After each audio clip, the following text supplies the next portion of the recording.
বিসমিল্লাহির রহমানির রাহিম। তাওহীদ বা আল্লাহ তাআলার একত্ববাদে অবিচল বিশ্বাস দ্বীন ইসলামের সবচেয়ে গুরুত্বপূর্ণ বিষয়। যার তাওহীদী আকীদা, বিশ্বাসে সমস্যা আছে তার কোনো নেক আমল কাজে আসবে না।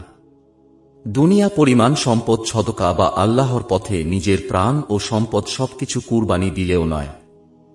অপরপক্ষে যারা তাওহীদী আকীদা বিশ্বাস নির্ভেজাল হবে ও এর ওপর অবিচল থাকবে, তার অন্য কোনো নেক আমল না থাকলেও তাওহীদের কারণে সে একদিন জাহান্নাম থেকে মুক্তি পাবে।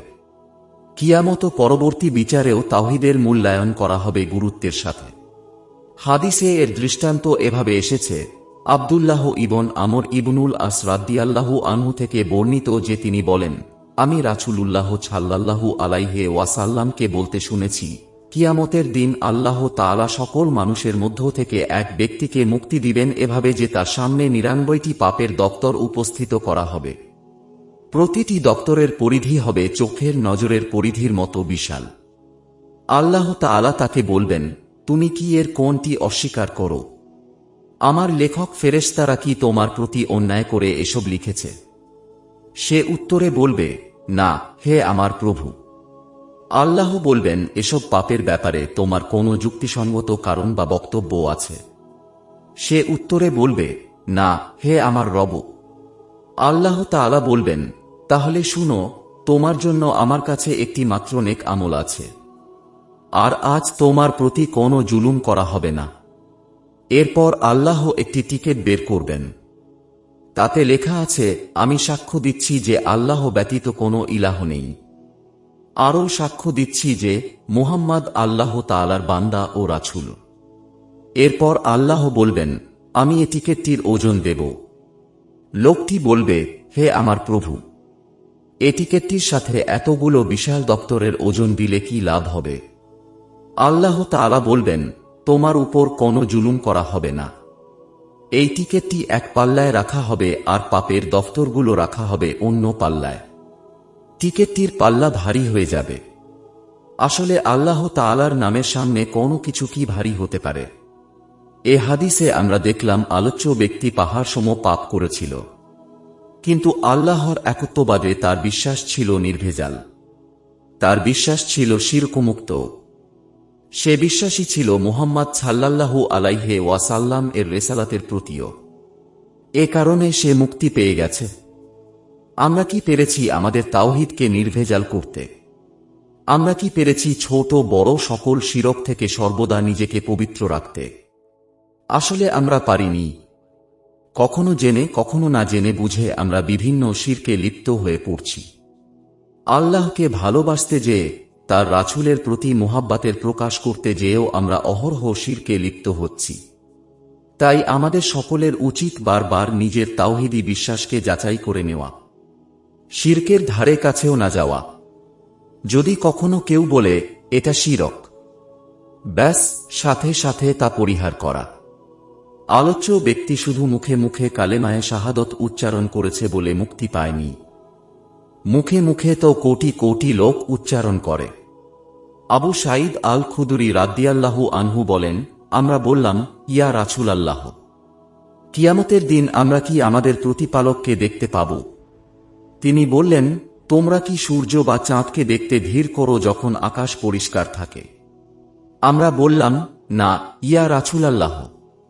তিনি বললেন, তাহলে তোমরা তোমাদের প্রতিপালককে দেখতে কষ্ট করতে হবে না যে রকম সূর্য বা চন্দ্রকে দেখতে তোমাদের কষ্ট করতে হয় না। অতঃপর রাসূলুল্লাহ সাল্লাল্লাহু আলাইহি ওয়াসাল্লাম বলেন, একজন ঘোষণাকারী ঘোষণা করবে, প্রত্যেক জাতি যেন যার যার উপাস্য নিয়ে উপস্থিত হয়। তখন ক্রুশ পূজারীরা তাদের ক্রুশ নিয়ে উপস্থিত হবে, মূর্তি পূজারীরা তাদের মূর্তি নিয়ে উপস্থিত হবে। এভাবে প্রত্যেক জাতি তাদের উপাস্যগুলো নিয়ে উপস্থিত হবে। কিন্তু যারা একমাত্র আল্লাহ তাআলার ইবাদত করত, সৎকর্মশীল ও পাপী, তারা আর ইসলাম পূর্ব ইয়াহুদী খ্রিস্টানদের মধ্যে যারা খাঁটি একতাবাদী ছিল তারা অবশিষ্ট থাকবে। এরপর তাদের জাহান্নামে নিয়ে যাওয়া হবে। সংখ্যায় মনে হবে বন্যার ঢলের মতো। ইয়াহুদীদের প্রশ্ন করা হবে, তোমরা কার উপাসনা করতে? তারা বলবে, আমরা আল্লাহর পুত্র উজাইরের উপাসনা করতাম। তাদের বলা হবে, তোমরা মিথ্যা বলেছ। আল্লাহর কোনো স্ত্রী পুত্র নেই। তাদের জিজ্ঞাসা করা হবে, এখন তোমরা কি চাও? তারা বলবে, আমরা পানি পান করতে চাই। তাদের বলা হবে, ঠিক আছে, পান করো। তারপর তারা জাহান্নামে পতিত হবে। এরপর খ্রিস্টানদের জিজ্ঞাসা করা হবে, তোমরা কার উপাসনা করতে? তারা বলবে, আমরা আল্লাহর পুত্র মসীহ এর উপাসনা করতাম। তাদের বলা হবে, তোমরা মিথ্যা বলেছ। আল্লাহর কোনো স্ত্রী পুত্র নেই। তাদের জিজ্ঞাসা করা হবে, এখন তোমরা কি চাও? তারা বলবে, আমরা পানি পান করতে চাই। তাদের বলা হবে, ঠিক আছে, পান করো। তারপর তারা জাহান্নামে পতিত হবে। এরপর যারা আল্লাহ তাআলার উপাসনা করত তাদের মধ্যে থাকবে পাপী ও নেককার সকলেই। তাদের বলা হবে, লোকেরা চলে গেছে, তোমরা গেলে না কেন? কিসে তোমাদের আটকে রেখেছে? তারা বলবে, আমরা তাদের থেকে আলাদা ছিলাম। তাদের থেকে আলাদা থাকাটাই আমাদের জন্য প্রয়োজন ছিল, এটা আজ বুঝে এসেছে। আমরা একজন ঘোষকের ঘোষণা শুনেছি, সে ঘোষণা করেছে প্রত্যেক জাতি যার যার উপাস্য নিয়ে হাজির হোক। এ ঘোষণা শুনে আমরা আমাদের প্রতিপালকের অপেক্ষায় থাকলাম। এরপর তাদের কাছে আসবেন মহাপরাক্রমশালী আল্লাহ। তিনি আগের দেখা আকৃতি থেকে ভিন্ন আকৃতিতে আসবেন। তিনি বলবেন, আমি তোমাদের প্রতিপালক। তারা বলবে, আপনি আমাদের প্রতিপালক। বুখারীর বর্ণনায় এসেছে, তারা বলবে, এটা আমাদের অবস্থান, যতক্ষণ না আমাদের প্রতিপালক আমাদের কাছে আসেন। আমাদের প্রতিপালক যখন আসবেন আমরা তাকে চিনতে পারব। আল্লাহ তাদের কাছে এমন আকৃতিতে আসবেন যে তারা দেখে চিনতে পারবে। নবীগণই তাঁর সাথে কথা বলবেন। তিনি জিজ্ঞেস করবেন, তোমাদের আর তোমাদের প্রভুর মধ্যে এমন কোন আলামত আছে যা দেখে তোমরা তাকে চিনতে পারো? তখন তারা বলবে, তাঁর পায়ের গোছা আমরা চিনি। তখন তিনি তাঁর পায়ের গোছা উন্মুক্ত করবেন। প্রত্যেক ঈমানদার ব্যক্তি তাকে সিজদাহ করবে।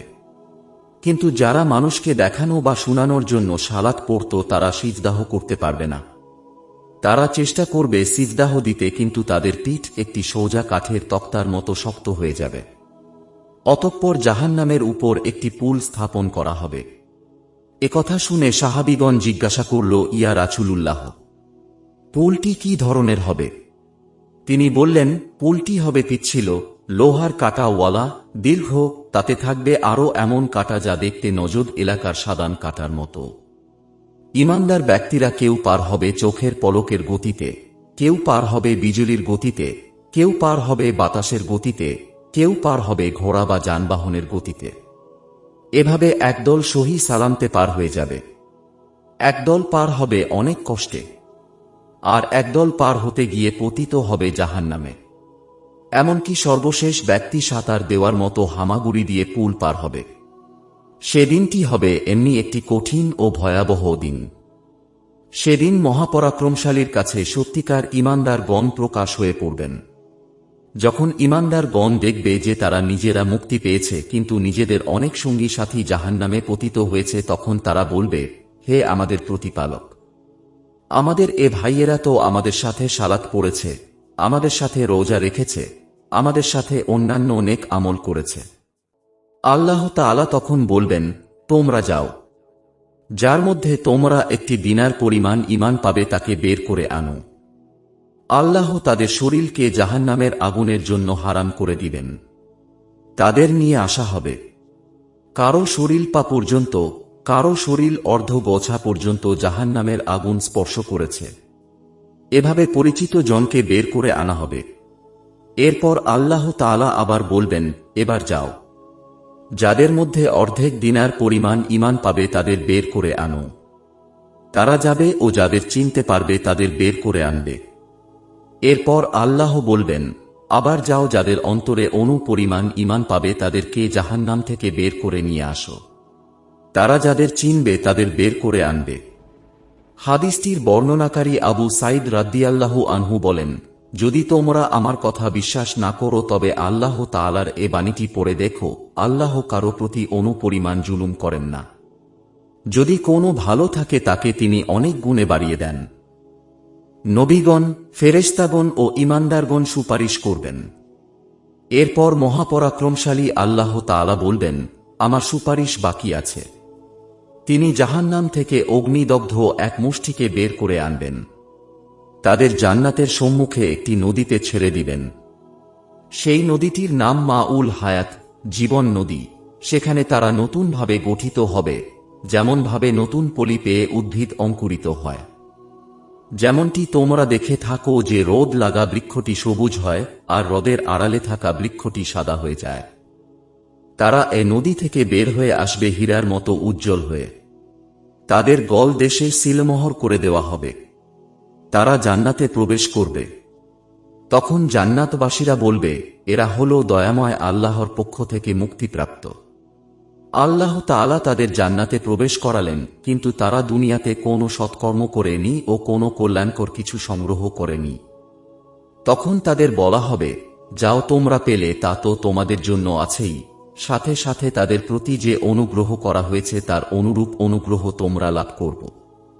হাদিসে এসেছে, আবু সাঈদ আল খুদরি রাদিয়াল্লাহু আনহু থেকে বর্ণিত, তিনি বলেন, রাসূলুল্লাহ সাল্লাল্লাহু আলাইহি ওয়াসাল্লাম বলেছেন, যারা জাহান্নামবাসী তারা মরবেও না আবার বাঁচবেও না।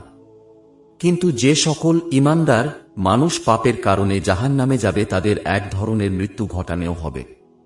তারা পুড়ে কয়লা হয়ে যাবে। তখন তাদের ব্যাপারে সুপারিশ করার অনুমতি দেওয়া হবে।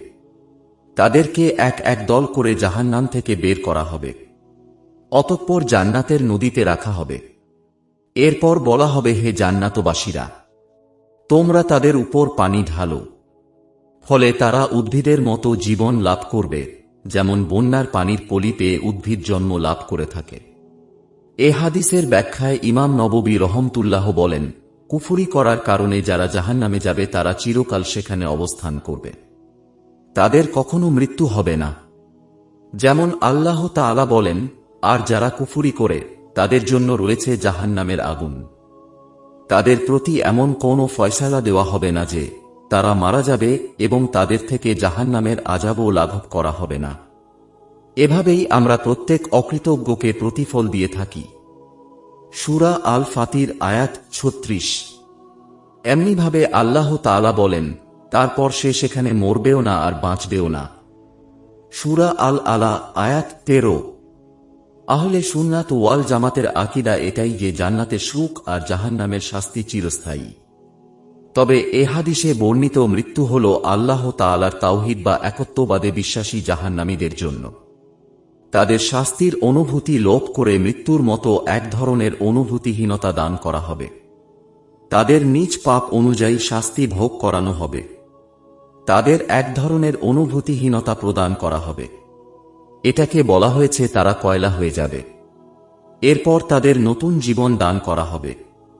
কাজেই মৃত্যু দেওয়া হবে না বলে যে বাণী এসেছে সেটা কাফিরদের জন্য প্রযোজ্য। আরাফ হল জান্নাত ও জাহান্নামের মধ্যে একটি প্রাচীর। জান্নাতে প্রবেশের প্রতীক্ষায় কিছু সময়ের জন্য যারা সেখানে অবস্থান করবেন তাদেরকে বলা হয় আরাফবাসী। আল্লাহ তাআলা বলেন, আর জান্নাতের অধিবাসীগণ আগুনের অধিবাসীদেরকে ডাকবে যে, আমাদের রব আমাদেরকে যে ওয়াদা দিয়েছেন তা আমরা সত্য পেয়েছি। সুতরাং তোমাদের রব তোমাদেরকে যে ওয়াদা দিয়েছেন তা কি তোমরা সত্যই পেয়েছ? তারা বলবে, হ্যাঁ। অতঃপর এক ঘোষক তাদের মধ্যে ঘোষণা দিবে যে, আল্লাহর লানত জালিমদের উপর। যারা আল্লাহর পথে বাধা প্রদান করত এবং তাতে বক্রতা সন্ধান করত, এবং তারা ছিল আখিরাতকে অস্বীকারী। আর তাদের মধ্যে থাকবে পর্দা এবং আরাফের উপর থাকবে কিছু লোক যারা প্রত্যেককে তাদের চিহ্ন দ্বারা চিনবে। আর তারা জান্নাতের অধিবাসীদেরকে ডাকবে যে, তোমাদের উপর সালাম। তারা এখনো তাতে প্রবেশ করেনি, তবে তারা আশা করবে। আর যখন তাদের দৃষ্টিকে আগুনের অধিবাসীদের প্রতি ফেরানো হবে, তারা বলবে, হে আমাদের রব, আমাদেরকে জালিম কওমের অন্তর্ভুক্ত করবেন না।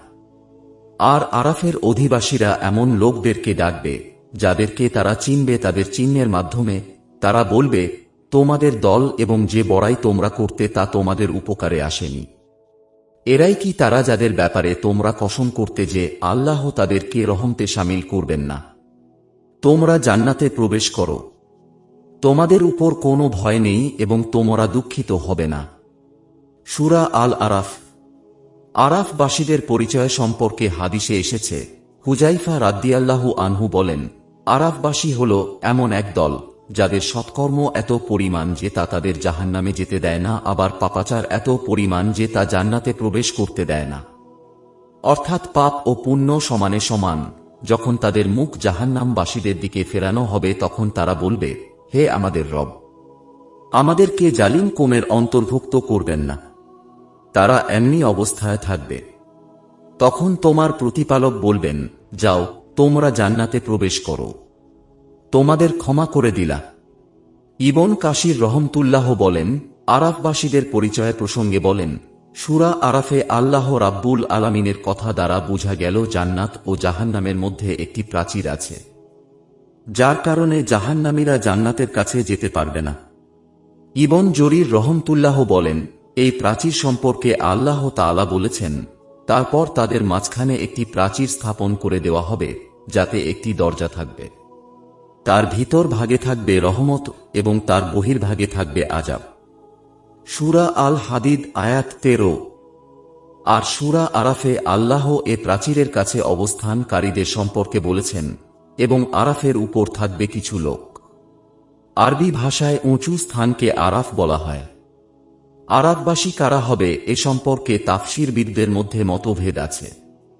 তবে সকলের মতামত একত্র করলে যে ফলাফল বের হয়ে আসে তা হল, যাদের সৎকর্ম ও পাপাচারের পরিমাণ সমানে সমান হবে তারাই হবে আরাফবাসী। সাহাবী হুজাইফা, ইবন আব্বাস, ইবন মাসুদ রাদিয়াল্লাহু আনহু প্রমুখের মতামত এরকমই। যখন মুমিনগণ পুলসিরাত অতিক্রম করে জাহান্নাম থেকে মুক্তি পাবেন আর আল্লাহ তাআলা শাফাতের অনুমতি দিয়ে বহু সংখ্যক লোককে জাহান্নাম থেকে মুক্তি দান করবেন, তখন যে সকল মানুষ দ্বারা অন্যেরা ক্ষতিগ্রস্ত হয়েছে তারা পুলসিরাতের প্রতিবন্ধক গেটে আটকা পড়ে যাবে। তাদের আটকে দেওয়া হবে এজন্য যে সকল মানুষের অধিকার সে ক্ষুণ্ণ করেছে, তাদের প্রতিকার আদায় করা হবে তার থেকে। এ প্রসঙ্গে হাদিসে এসেছে, আবুল মুতাওকিল আন নাজি থেকে বর্ণিত, আবু সাঈদ আল খুদরি রাদিয়াল্লাহু আনহু বলেন, রাসূলুল্লাহ সাল্লাল্লাহু আলাইহি ওয়াসাল্লাম বলেছেন, মুমিনগণ জাহান্নাম থেকে মুক্তি পাবে, কিন্তু তারা জান্নাত ও জাহান্নামের মধ্যবর্তী একটি গেটে আটকে যাবে। তখন দুনিয়াতে তারা একজন অপর জনের প্রতি যে জুলুম ও অন্যায় আচরণ করেছে তার প্রতিকার ও বিচার করা হবে। যখন দায়মুক্ত হবে ও তারা পবিত্র হবে তখন জান্নাতে প্রবেশের অনুমতি পাবে। হাদিসে এসেছে, আবু হুরায়রা রাদিয়াল্লাহু আনহু থেকে বর্ণিত, তিনি বলেন, রাসূল সাল্লাল্লাহু আলাইহি ওয়াসাল্লাম বলেছেন, জান্নাত ও জাহান্নাম পরস্পর বিতর্ক করবে। জাহান্নাম বলবে, আমাকে প্রতাপশালী, শক্তিধর স্বৈরাচারদের দেওয়া হয়েছে। আর জান্নাত বলবে, আমার যে কি হলো, শুধু আমার এখানে দুর্বল আর সমাজের পতিত মানুষগুলো আসছে। তখন আল্লাহ জান্নাতকে বলবেন, তুমি হলে আমার রহমত ও করুণা, আমার বান্দাদের মধ্যে যাকে ইচ্ছা আমার রহমত দ্বারা অনুগ্রহ করি। আর তিনি জাহান্নামকে বলবেন, আর তুমি হলে আমার আযাব, বান্দাদের মধ্যে যাকে ইচ্ছা আমি আমার আযাব দিয়ে শাস্তি দিয়ে থাকি।